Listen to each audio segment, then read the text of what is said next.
फक्त सूत्रपाठ असून भूमितीचे एक्झाम्पल सुटत नाही, त्यासाठी थोडीशी तुम्हाला कॉन्सेप्ट माहित असली पाहिजे. आणि एकदा कॉन्सेप्ट माहिती मी ते तुम्हाला एक शॉर्टकट मेथड सांगतो हा, आणि यामध्ये तुम्हाला पुन्हा एक्स मांडायची गरज नाही. एक्स पासून तुम्ही घाबरा. हे काय करतात, प्रत्येक संख्या घेतात, तिला 9 ने भाग देऊन बघतात. आधीच वेळ कमी असतो, त्यामध्ये घाईघाईमध्ये भाग देताना आपल्याकडनं चूक होते. आणि ज्याला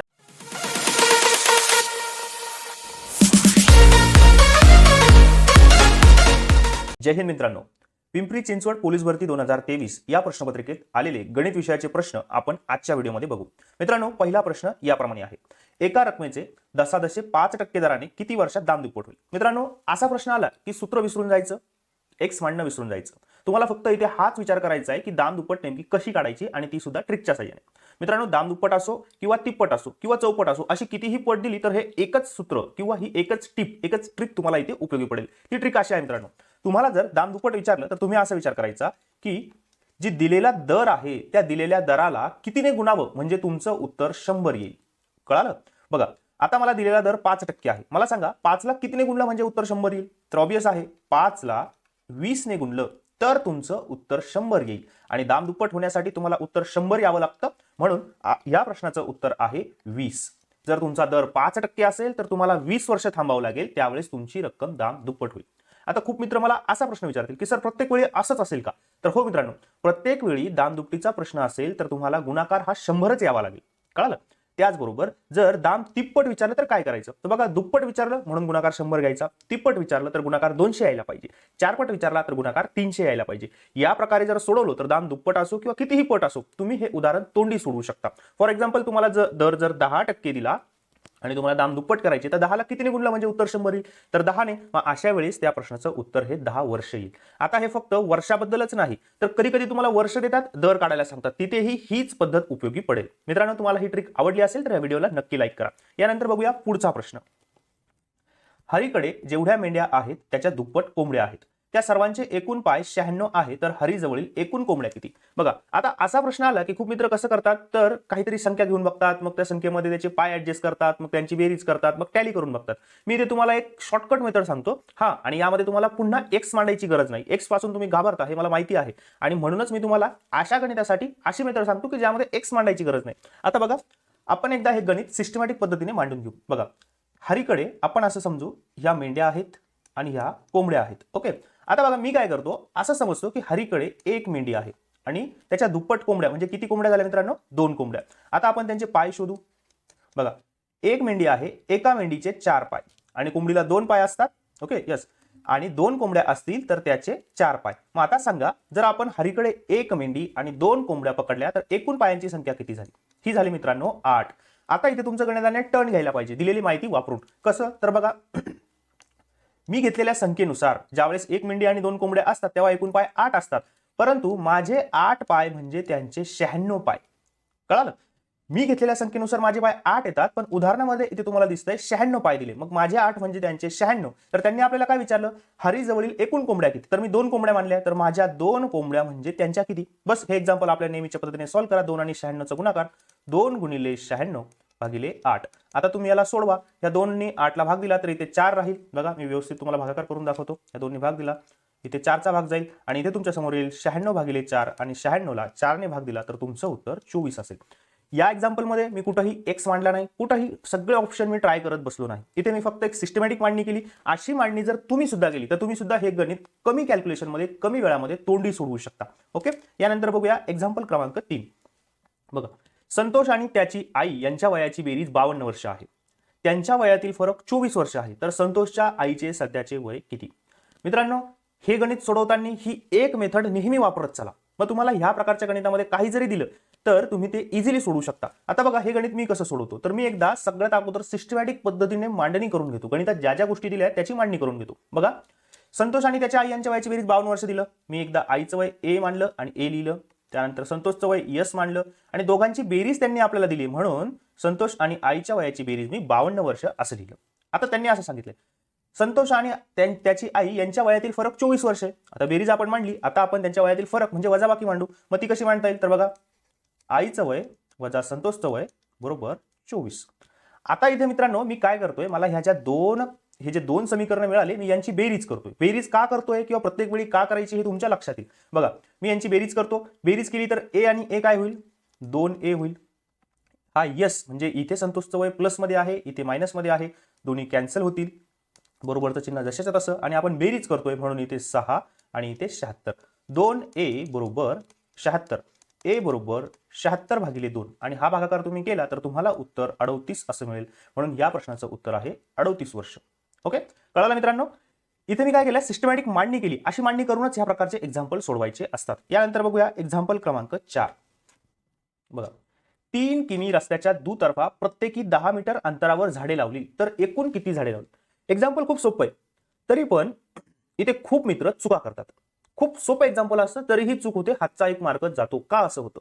कारण की इथे ह्या एक्झाम्पलमध्ये एक सिली मिस्टेक होती. ती सिली मिस्टेक तुम्हाला करायची नाहीये. ती सिली मिस्टेक काय मित्रांनो? तर अशा प्रकारच्या एक्झाम्पलमध्ये तुम्हाला झाडं शोधण्याऐवजी गॅप शोधायचा असतो. आता हा गॅप म्हणजे कसा शोधायचा काय हे मी मागच्या व्हिडिओमध्ये तुम्हाला सांगितलं. आता पुन्हा शॉर्टकटमध्ये सांगतो. बघा मित्रांनो, मी जर 2 झाडं लावली, ओके, मी जर 2 झाडं लावले तर माझा गॅप किती होईल 2 झाडांमधला? 1 होईल, बरोबर. जर मी 3 झाडं लावली तर माझा गॅप किती झाला? 2. म्हणजे 3 झाडं लावले त्यावेळेस 2 गॅप होतो. ओके, मग अशा एक्झाम्पलमध्ये झाडं डिरेक्टली शोधायचे नाही, अशा एक्झाम्पलमध्ये गॅप शोधायचा. मग आता काय सांगितलंय?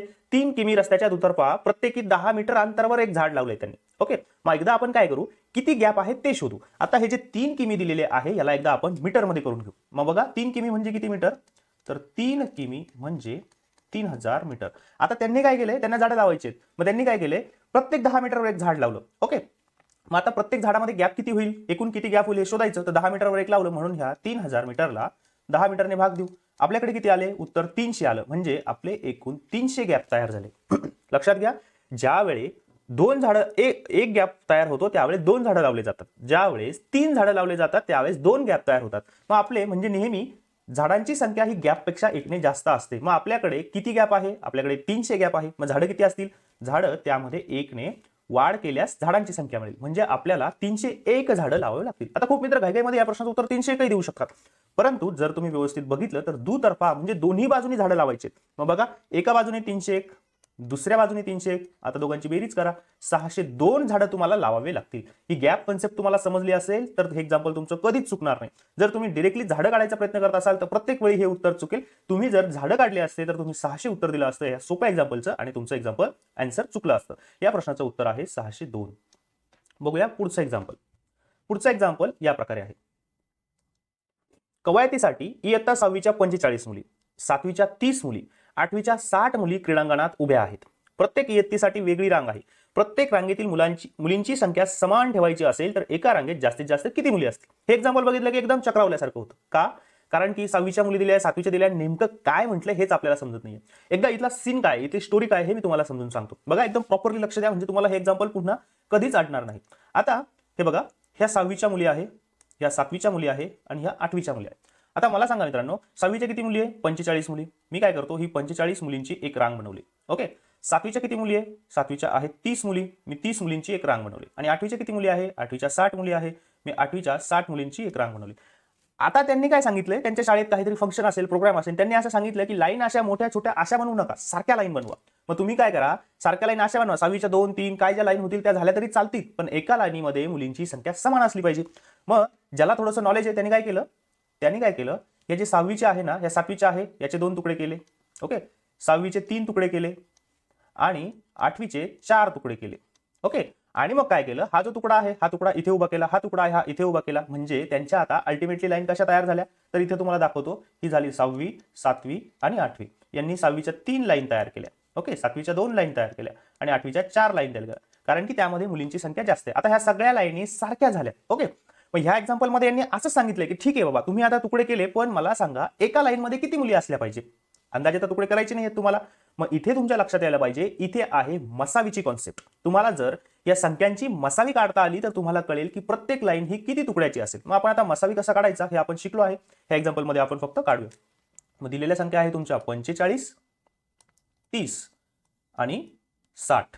आता बघा मित्रांनो, जर तुम्हाला पटकन कळत असेल की ह्या तिन्ही संख्या कोणत्या पाड्यात आहेत तर ते आहे त्या संख्येचा मसावी. बघा, मी 15 ने भाग देतो. 15 त्रिक 45, 15 दुने 30, 15 चौक 60.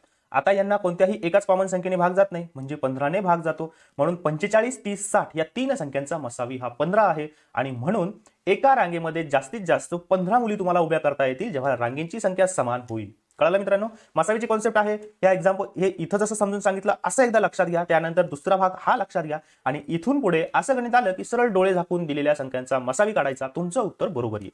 ओके, म्हणून या प्रश्नाचं उत्तर आहे एका रांगेत जास्तीत जास्त 15 मुली असू शकतील. कळालं.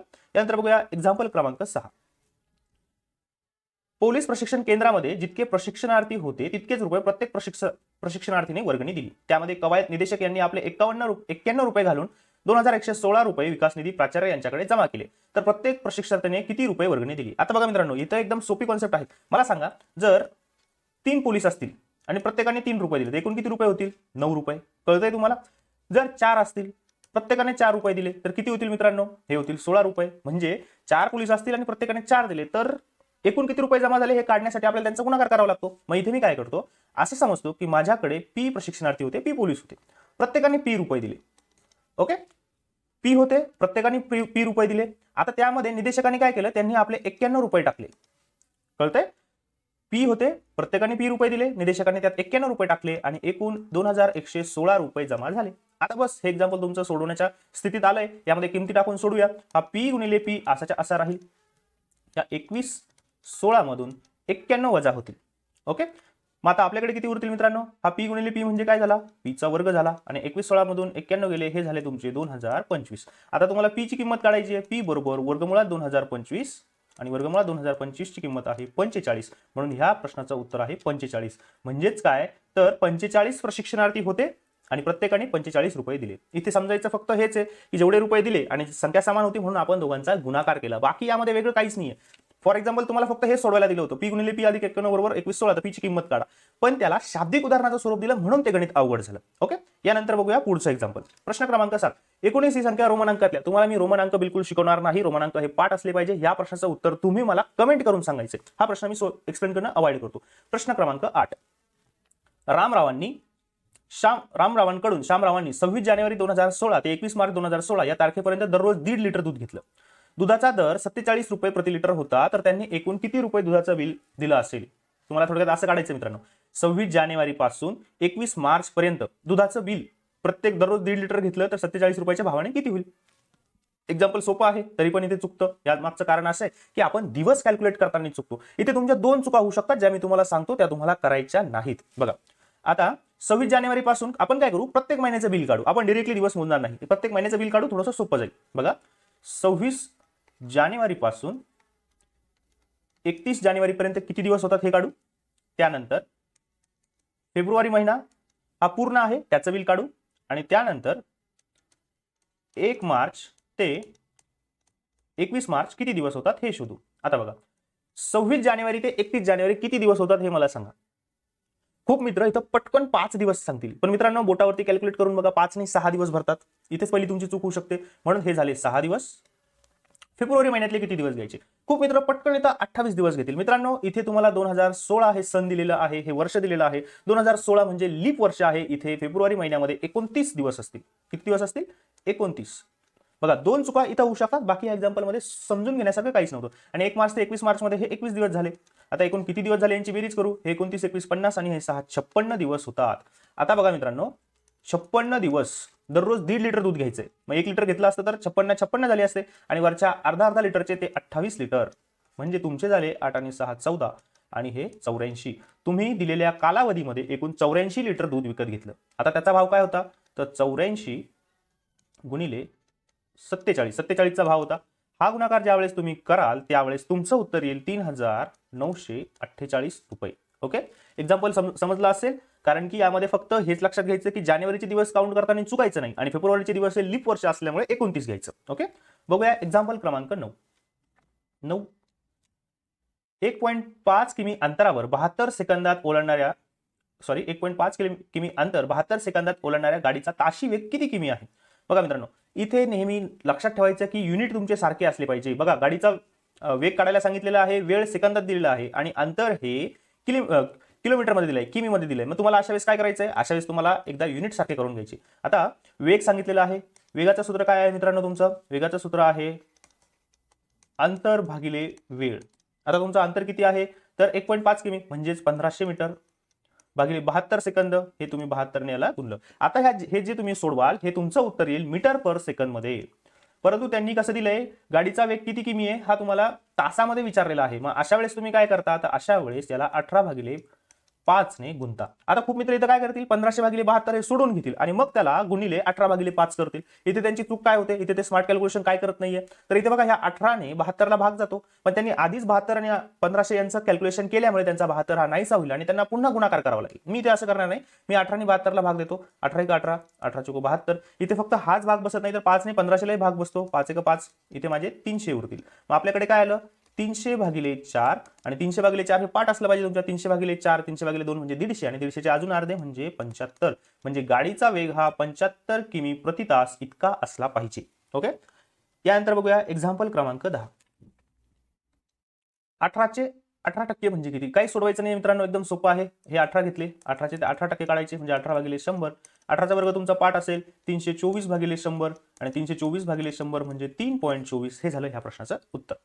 प्रश्न क्रमांक 11 बघू.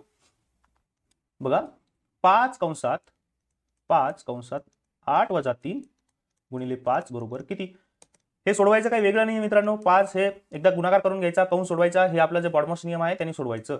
8 - 15 हे 5, 8 मधून 15 गेले -7 आणि 5 × -7 हे झाले -35. हे झालं या प्रश्नाचं उत्तर. हे सोपे सोपे एक्झाम्पल आहे मित्रांनो. तुम्हाला असं वाटत असेल की एक्झाम्पल मी का घेतो, कारण की ह्यामध्ये थोडंसं बॉडमॉसला रिव्हिजन होते, दुसरं काही नाही. यानंतर बघूया पुढचं एक्झाम्पल. एका वसतिगृहात 20 विद्यार्थ्यांचा 10 दिवसांचा खर्च 5,000 आहे, तर त्याच वसतिगृहातील 32 विद्यार्थ्यांचा 7 दिवसांचा खर्च किती असेल. बघा, जिथे विद्यार्थी दिवस खर्च असा आला तिथे काय करायचं मित्रांनो, विद्यार्थी आणि दिवस यांचा गुणाकार पटकन करून टाकायचा. ओके, म्हणजे कसं बघा, आता बघा मी असं लिहितो, 20 विद्यार्थी 10 दिवस राहिले तर त्यांना 5,000 खर्च येतो. मग आता मला किती विद्यार्थी ठेवायचे, मला 32 विद्यार्थी 7 दिवस ठेवायचे, तर त्यांचा खर्च किती येईल. नेहमीची पद्धत बघा, प्रत्येक गणित आपण या नेहमीच्या पद्धतीने सोडवतो, कारण की गणितामध्ये हाच रेशो आहे, हीच मेथड आहे ज्याने पटापट उत्तर काढले जातात. मला सोडूया आपण. 32 × 7 × 5,000 करू. 32 × 7 × 5,000 भागिले हे 20 × 10, याला मी 200 लिहून टाकतो. ओके, आता याला सोडूया मित्रांनो. याचे 2 शून्य गेले, याचे 2 शून्य गेले. या 2 ने मला असं वाटतं 32 ला भाग देऊन टाकावा, इथे 16 उरेल. मग आपल्याकडे काय आलं मित्रांनो, आपल्याकडे आलं 16 × 7 × 50. 16 × 7 × 50. याला कसं सोडवायचं मित्रांनो, तर हे होतील, या 16ला मी 8 लिहितो, या 7ला 7 लिहितो, या 16चा 8 मी काय केला, अर्धा केला, म्हणून 50चे डबल करतो, हे झाले 100. मग माझ्याकडे काय येईल, 56 × 100 म्हणजेच 5,600. हे गणित मी नेमकं कॅल्क्युलेशन कसं केलं हे समजलं नसेल तर आपण जे नेहमीचे स्मार्ट कॅल्क्युलेशन म्हणतो तो व्हिडिओ नक्की बघा, त्यामध्ये तुम्हाला कळेल की कशा संख्या छोट्या करायच्या मोठ्या करायच्या. ओके, आणि जर तुम्हाला तसंही समजत नसेल तर सरळ सरळ हा गुणाकार तुम्ही करू शकता. या प्रश्नाचं उत्तर होतं 5,600 रुपये. यानंतर बघूया पुढचं एक्झाम्पल. पुढचं एक्झाम्पल भूमितीचं आहे आणि हे एक्झाम्पल म्हटलं की खूप मित्रांना अवघड जातं, कारण की त्यांनी 1-2 सूत्रपाठ केलेले असतात, त्यांना कॉन्सेप्ट समजले नसते. फक्त सूत्रपाठ असून भूमितीचे एक्झाम्पल सुटत नाही, त्यासाठी थोडीशी तुम्हाला कॉन्सेप्ट माहित असली पाहिजे, आणि एकदा कॉन्सेप्ट माहित झाली तर सूत्रपाठ करण्याची कधीच गरज पडत नाही. बघा, एका चौरसाकृती मैदानाचे क्षेत्रफळ 196 चौरस मीटर असून मैदानास 2 पदरी तारेचे कुंपण करायचे आहे, तर किती मीटर तार लागेल. बघा, मी तुम्हाला हे आकृतीद्वारे सांगतो. एक चौरसाकृती मैदान आहे, अजून करा, हे चौरस आहे. ओके, आता याचं क्षेत्रफळ 196 चौरस मीटर आहे, तर त्याला तारेचं कुंपण करायचं 2 पदरी, तर किती तार लागेल हे काढायचे. मित्रांनो, नेहमी लक्षात घ्या, ज्या वेळेस चौरसाचं क्षेत्रफळ दिलेलं असतं त्यावेळेस तुम्ही इझिली त्याची बाजू काढू शकता. फक्त त्यासाठी तुम्हाला ते सूत्र माहित असलं पाहिजे. सूत्र काय आहे त्याचं, तर सूत्र असं आहे मित्रांनो, बाजूचा वर्ग बरोबर चौरसाचं क्षेत्रफळ. ओके, मग आता त्यांनी चौरसाचं क्षेत्रफळ किती दिलंय, 196 चौरस मीटर. मग बाजूचा वर्ग, मग तुम्हाला असा विचार करायचा की 196 कशाचा वर्ग आहे, तर तुमचे वर्ग पाठ असतील तर तुम्ही इझिली काढू शकता, ह्या 14चा वर्ग आहे. ओके, म्हणजे तुमची एक बाजू कितीची मिळाली मित्रांनो, एक बाजू तुमची मिळाली 14 मीटरची. मग ही झाली 14 मीटर, ही झाली 14 मीटर, ही 14 मीटर आणि ही 14 मीटर. आता खूप मित्र म्हणत असतील की सगळ्या बाजू 14 कशा असतील, कशा कळाल्या, तर चौरस आहे, चौरसाच्या चारही बाजू सारख्या असतात. ओके, आणि प्रत्येक कोन हा 90 अंशाचा असतो, काटकोन असतो. मग आता आपल्याकडे सगळा डेटा मिळाला, आता फक्त उत्तर काढायचे. त्यांनी काय सांगितलं, या मैदानाला 2 पदरी तारेचं कुंपण करायचे. आता एक पदरी करायचं असेल तर सगळ्या बाजूला किती लागेल, इला 14 लागेल, इला 14 लागेल, इला 14 लागेल आणि इला 14 लागेल. म्हणजे आपल्याला 14 बाजू 4 वेळेस मिळवावी लागेल.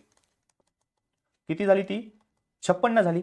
म्हणजे एक पदरी कुंपण करायला इकडचे 14, इकडचे 14, इकडचे 14 आणि इकडचे 14 असे केले तर 56 मीटर तार लागेल. तुम्हाला कुंपण 2 पदरी करायचंय, म्हणून आपण 56 × 2 करू, म्हणजे उत्तर येईल 112. म्हणून या प्रश्नाचं उत्तर आहे 112 मीटर. समजलं असेल. प्रश्न क्रमांक 14. एका पुलाच्या बांधकामासाठी 6,400 कामगार काम करीत आहे. प्रत्येक वर्षी 50% कामगार काम सोडून जातात, तर 2 वर्षानंतर किती कामगार काम सोडून गेले? सिस्टमॅटिक पद्धतीने सोडवायचं. तुम्हाला 25% कसे काढायचे शॉर्टकटमध्ये हेही शिकवतो. बघा मित्रांनो, फॉर एक्झाम्पल हे पुलाचं तुमचं काम चालू होतं, ओके, आणि 6,400 कामगार सध्या काम करतायत. आता पहिल्या वर्षी काय होणार आहे? पहिल्या वर्षी तुमचे 25% कामगार सोडून जाणार आहे. आता 25% कामगार सोडून जाण्यासाठी तुम्हाला एकदा 25% म्हणजे किती हे शोधावं लागेल, आणि ते कसं काढायचं ते सांगतो. कोणत्याही संख्येचे 25% काढायचे असेल ना मित्रांनो, त्याला सरळ सरळ 4ने भाग द्यायचा. तुम्हाला डायरेक्टली 25% मिळून जाईल. मग आता इथे 6,400 ला 4ने भाग कसा द्यायचा सर, असं तुम्ही मला विचारू शकता. तर मित्रांनो, तुम्हाला 64 ला 4ने जर भाग देता येत असेल आणि त्यावरती 2 शून्य ठेवता येत असेल, तर तुम्ही 6,400 ला 4ने इझिली भाग देऊ शकता. बघा मग आता 25% काढूया 6,400 चे. 6,400 भागिले 4, मला इथे तोंडीच कळतं 16 आणि त्याच्यावर 2 शून्य, म्हणजे माझे पहिल्या वर्षी, हे बघा इथे पहिल्या वर्षी लिहितो, 6,400 एकूण मजूर होते, त्यातले 1,600 सोडून गेले, माझ्याकडे उरले 4,800 मजूर. कळतंय? आता घेऊया दुसरं वर्ष. दुसऱ्या वर्षी 4,800 कामगारांनी सुरुवात केली. आता यातून सुद्धा 25% मजूर सोडून जाणार आहे. याचे 25% काढू. 4,800 याला भागिले 4 केले तर याचे 25% निघतील, जे की असतील 1,200. हे यातून वजा करू, कारण की एवढे सोडून जात आहे. म्हणजे किती उरले? 3,600 उरले. म्हणजे बघा 6,400 कामगारांनी सुरुवात केली होती, प्रत्येक वर्षी 25% कमी होत गेले, तर आज तुमच्याकडे 3,600 कामगार शिल्लक उरले. आता इथे प्रश्न असा विचारला जातो की 2 वर्षानंतर एकूण किती कामगार सोडून गेले? तर तुम्हाला काय करायचंय? पहिल्या वर्षी 1,600 सोडून गेले, दुसऱ्या वर्षी 1,200 सोडून गेले, म्हणजे एकूण किती सोडून गेले? तर 1,600 अधिक 1,200 यांची बेरीज करा, जी की असेल 2,800. तुमचे 2,800 कामगार 2 वर्षानंतर सोडून गेलेले असतील. एवढे कामगार सोडून जाणं ही कामासाठी चांगली गोष्ट नाही, परंतु गणितात दिलंय म्हणून आपण ते सोडवलं. यानंतर बघूया पुढचं एक्झाम्पल. हे एक्झाम्पल पुन्हा कंचभाग उभे व तुमच्या बॉडमास नियमाचं आहे. हे मी एक्सप्लेन करत नाही, याचं उत्तर तुम्ही मला कमेंट करून सांगा. फक्त कमेंट करून सांगताना असं सांगायचं की प्रश्न क्रमांक 15चं उत्तर हे आहे. यावरून मला कळेल की तुम्ही हा व्हिडिओ प्रॉपरली बघतात आणि तुम्हाला बॉडमास ही संकल्पना समजलेली आहे. या प्रश्नाचं उत्तर मला कमेंट करून सांगायचं. प्रश्न क्रमांक 16. 14 मजुरांची आठवड्याची मजुरी 7,056 रुपये असल्यास 10 मजुरांची एका दिवसाची मजुरी किती? बघा, 14 मजुरांची आठवड्याची मजुरी दिली. काय होतं मित्रांनो, असे एक्झाम्पल सोडवताना ना तुम्ही कुठं कन्फ्यूज होता? तुम्ही कन्फ्यूज होता, आठवडा हे तुम्ही विसरूनच जाता. तुम्ही असं काढता 14 मजुरांना 7,056 आहे, तर 10 मजुरांना किती? परंतु हे असं सोडवायचं नाही. हे सोडवण्यासाठी तुम्हाला काय करायचंय? 14 मजूर किती दिवस काम करतात? 7 दिवस. मी तुम्हाला पहिल्यापासून सांगत आलो, विद्यार्थी असो, शिपाई असो, सैनिक असो आणि दिवस असो, असं दिलं की आणि त्यांचे विद्यार्थी, शिपाई, सैनिक दिलं आणि दिवस दिले की सरळ त्यांचा गुणाकार करायचा. बघा मी कसं केलं, 14 मजूर, आठवडा 7 दिवसाचा असतो म्हणून गुणाकारात 7 घेतलं. 14 गुणिले 7, याच्यासाठी तुम्हाला 7,056 रुपये इतकी मजुरी मिळाली. तर 10 मजुरांची एका दिवसासाठी विचारले. आता एक दिवस दिलाय म्हणून मी त्याला गुणाकारात लिहित नाही, कारण की पुढच्या स्टेपमध्ये 10 गुणिले 1 केलं की 10च येईल. मग 14 गुणिले 7 ला 7,056, तर 10 ला किती? कसं सोडवणार? तर याला सोडवायची पद्धत 10 गुणिले हे 10 गुणिले 7,056 भागिले 14 गुणिले 7. आता हे तुम्हाला सोडवायचं आहे. हे कॅल्क्युलेशन तुम्हाला थोडंसं अवघड वाटू शकतं. याच्यामध्ये 7ने याला भाग जाईल मित्रांनो, 7ने भाग गेल्याच्या नंतर पुन्हा 10 आणि 14 ला भाग जाईल. हे सगळं तुम्ही प्रॉपर कॅल्क्युलेशन करा. कॅल्क्युलेशन केल्याच्या नंतर तुम्हाला 720 रुपये इतकं उत्तर मिळेल. मी तुम्हाला जे बेसिक कॅल्क्युलेशन आहे ते करून दाखवण्यात वेळ वाया घालवत नाही, कारण की आपले जास्तीत जास्त प्रश्न कमी वेळात व्हायला पाहिजे. ओके, यानंतर बघूया प्रश्न क्रमांक 17. 9ने निशेष भाग जाणारी खालीलपैकी संख्या कोणती? निशेष भाग म्हणजे काय? तर भाग देताना खाली काहीच नाही उरलं पाहिजे, पॉईंटमध्ये उत्तर यायलाच नको, बाकी ही शून्यच असली पाहिजे. मग आता खूप मित्र हे गणित कसं सोडवतात? हे काय करतात, प्रत्येक संख्या घेतात, तिला 9ने भाग देऊन बघतात. आधीच वेळ कमी असतो, त्यामध्ये घाईघाईमध्ये भाग देताना आपल्याकडनं चूक होते आणि ज्याला निशेष भाग जातो त्या संख्येला आपल्याकडनं जात नाही, जिला जात नसतो तिला जातो आणि ऐन वेळेला आपलं उत्तर चुकतं. असं होऊ नये म्हणून काय करायचं? अशा वेळी तुम्हाला कोणत्याही संख्येला 9ने भाग जर जात असेल तर नेमकी ती संख्या कशी असते हे ओळखता यायला पाहिजे बघून. कळतंय? भाग देऊन नाही, भाग देऊन तर प्रत्येक जण काढणार आहे आणि अशा मोठ्या मोठ्या संख्या दिल्या तर प्रत्येक जणाचं उत्तर चुकणार आहे. तुम्हाला तसं करायचं नाही, तुम्हाला ती संख्या ओळखता यायला पाहिजे. कशी ओळखणार? तर बघा मित्रांनो, अशी संख्या ओळखण्यासाठी जिला 9ने भाग जातो तुम्हाला 9ची कसोटी माहित असली पाहिजे. आपल्या 3री-4थीच्या पुस्तकामध्ये 1 पासून ते 15, 20, 19 पर्यंत कसोट्या दिलेल्या असतात. ते यासाठीच असतात की तुम्हाला भाग न देता त्या भाग जाणाऱ्या संख्या ओळखता यायला पाहिजे. मग बघूया आता ती कसोटी नेमकी काय आहे. तर आता इथून पुढे कसोटी म्हटल्यावरती असं गडबडून गोंधळून जायचं नाही. असं लक्षात घ्यायचं की ती संख्या आपल्याला ओळखता येण्यासाठी काहीतरी ट्रिक दिली आहे. आता 9ने निशेष भाग जाणारी संख्या जर तुम्हाला शोधायची असेल तर तुम्हाला काय करायचं, दिलेल्या संख्येच्या सर्व अंकांची बेरीज करायची आणि ती बेरीज जर तुमची अशी असेल की जिला 9ने भाग जातो तर ती संख्या कितीही मोठी असेल तर तिला सुद्धा 9ने भाग जातो. आता हे तुम्हाला समजलं नसेल तर आपण काय करू, एक एक संख्या बघू. आपण काय करू, एकदा ही संख्या घेऊ 136 43 ला 9 ने भाग जातो का बघू, बेरीज करूया. 1 3 6 4 3. करा मित्रांनो याची बेरीज. याची बेरीज केली तर तुमच्या लक्षात येईल 1 आणि 3 4, 4 आणि 6 10, 10 आणि 4 14, 14 आणि 3 17. 17ला 9 ने भाग जाईल का, जाणार नाही. म्हणून 136 43 13643 ला याच्या अंकांच्या बेरजेला 9 ला भाग जात नाही, 9 ने भाग जात नाही, म्हणून त्या मोठ्या संख्येलाही 9 ने भाग जाणार नाही. दुसरी संख्या घेऊ. 825 21. 8 अधिक 2 अधिक 5 अधिक 2 1. चला बेरीज करू. 8 आणि 2 10, 10 आणि 5 15, 15 आणि 2 17, 17 आणि 1 18. 18ला 9 ने भाग जातो का मित्रांनो, 18ला 9 ने भाग जातो. म्हणून 82,521 या संख्येला सुद्धा 9 ने भाग जाईल. मी पुढचे पर्याय चेकच करणार नाही. का, कारण की मला माझं उत्तर मिळालेलं आहे. हे आहे या प्रश्नाचं उत्तर. आता तुम्ही इथे 825 21 ला जर 9 ने भाग खरोखर देत बसले असते तर तुमचं कॅल्क्युलेशन आतापर्यंत कंप्लीट झालंच नसतं, आणि झालंही असतं तर त्याच्यामध्ये चुकण्याचे चान्सेस जास्त असते. परंतु 9च्या कसोटीने ह्या ट्रिकने आपण ही संख्या इझिली ओळखू शकतो. तुम्हाला जस्ट बेरीज करायची. मी इथे लिहून केलं, तुम्ही मनात सुद्धा करू शकता, तोंडी सुद्धा करू शकता. प्रश्न क्रमांक 18. हा प्रश्न कसा सोडवायचा, तर हा प्रश्न सोडवण्यासाठी मी एक सल्ला देतो. नेहमी इकडच्या बाजूकडून इकडच्या बाजूकडे जायचं मित्रांनो, कळालं. उजवीकडून डावीकडे जायचं आहे तर हे एक्झाम्पल सुटतं, आणि एका वेळी एक स्टेप सोडवायची, गणित चुकणार नाही. बघा, वर्गमुळात हा 16 जशाच तसा लिहिला, अधिक पुन्हा एक वर्गमूळ आहे 64 जशाचा तसा लिहिला. मला सांगा वर्गमुळात 289 म्हणजे किती, तर 17. बस एका स्टेपला एवढंच सोडवायचं. आता पुढची स्टेप, पुन्हा हा 16 जशाच तसा, हा अधिक. मला सांगा 64 आणि 17 किती, 81, आणि वर्गमुळात 81 आहे म्हणजे बाहेर येताना किती होईल, 9 होतील. 16 आणि 9 किती, 25, आणि वर्गमुळात 25 म्हणजे किती, 5. म्हणून या प्रश्नाचं उत्तर आहे 5. असे एक्झाम्पल सोपे असतात, मात्र हे उजवीकडून डावीकडे सोडवत जायचं, एका वेळी एकच स्टेप सोडवायची, तुमचं उत्तर कधीच चुकणार नाही. प्रश्न क्रमांक 19. हे एक्झाम्पल म्हटलं की खूप मित्रांना दशांशाची बेरीज वजाबाकी गुणाकार भागाकार करण्याचं टेन्शन येतं.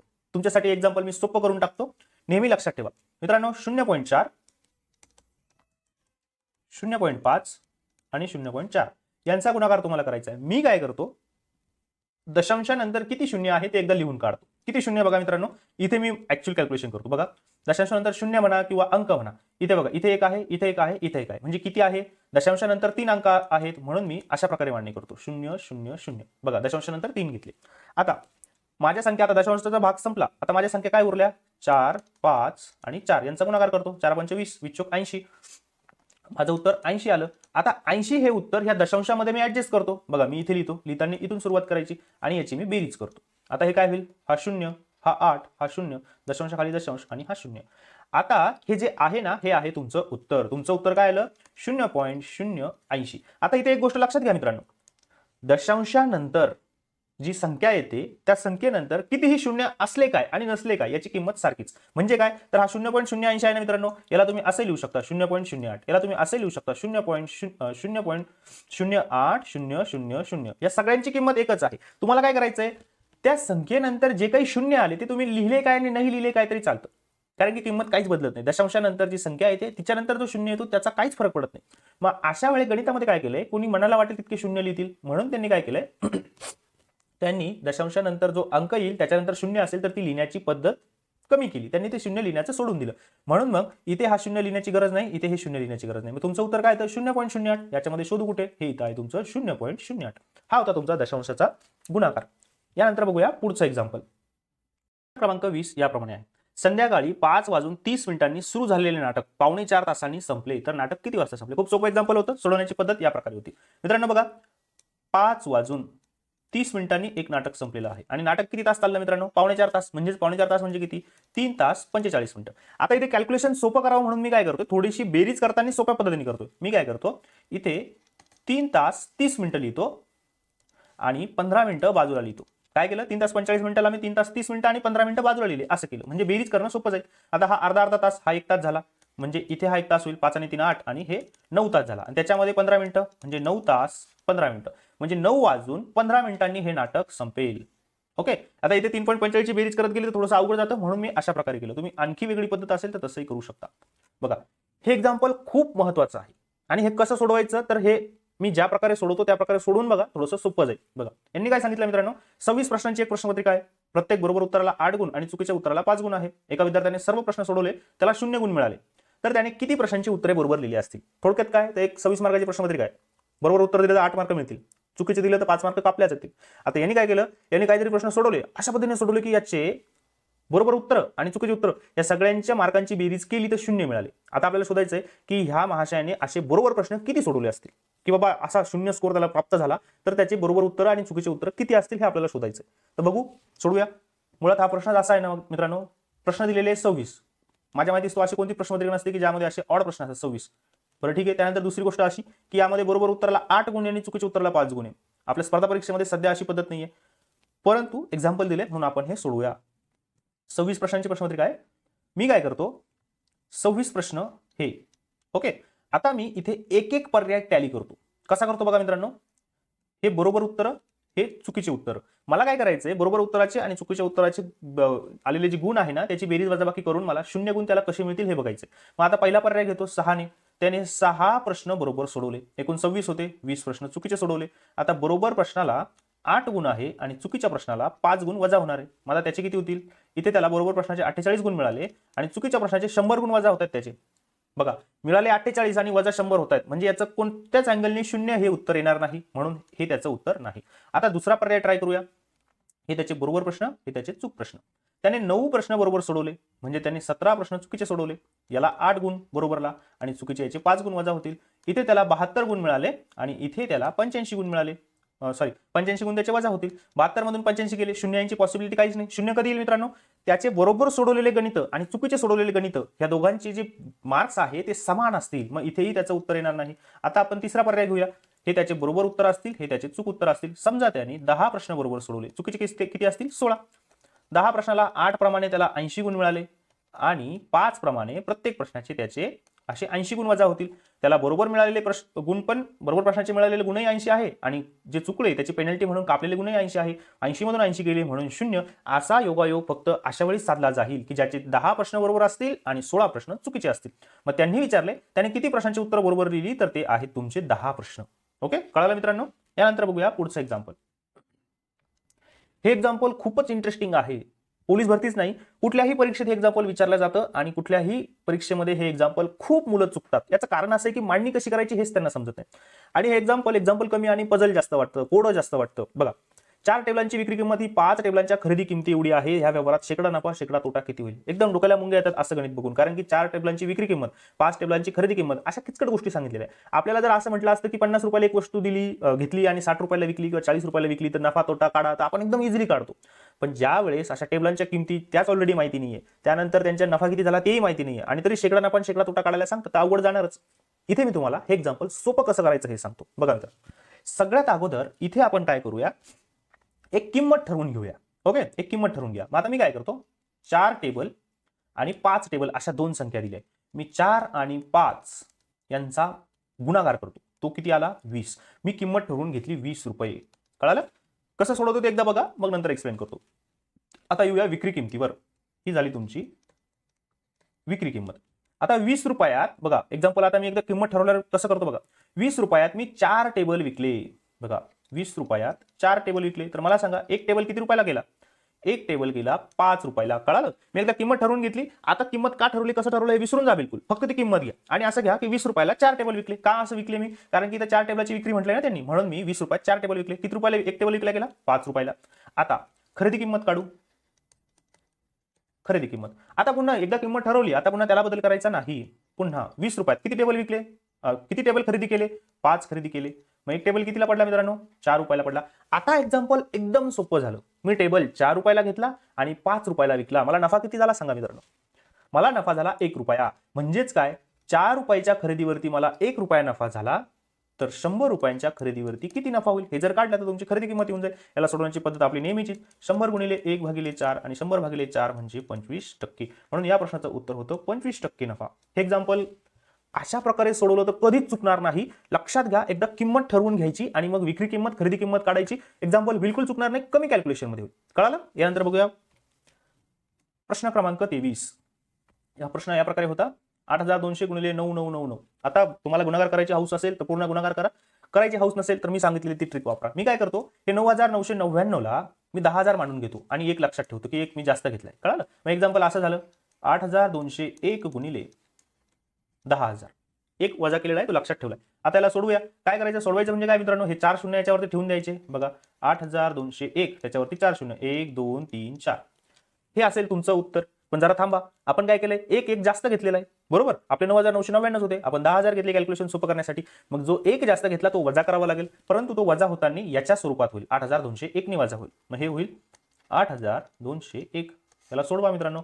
याला सोडवल्याच्या नंतर तुमचं उत्तर यायला पाहिजे 820 आणखी एक शून्य 1799 हे असेल या प्रश्नाचं उत्तर. ओके. आता मी ही वजाबाकी तुम्हाला यासाठी करून दाखवली की वजाबाकी ही शिकवण्याची गोष्ट नाही, ही बेसिक गोष्ट आहे. ओके. प्रश्न क्रमांक 24. 4 ला 16, 8 ला 64 तर 16 ला किती? हा प्रश्न गणितात नसायला पाहिजे, हा बुद्धिमत्तेत असायला पाहिजे, परंतु इथे गणिताची कॉन्सेप्ट आहे म्हणून. 4 चा वर्ग 16 आहे, 8 चा वर्ग 64 आहे, तर 16 चा वर्ग किती? 256 हे होतं या प्रश्नाचं उत्तर.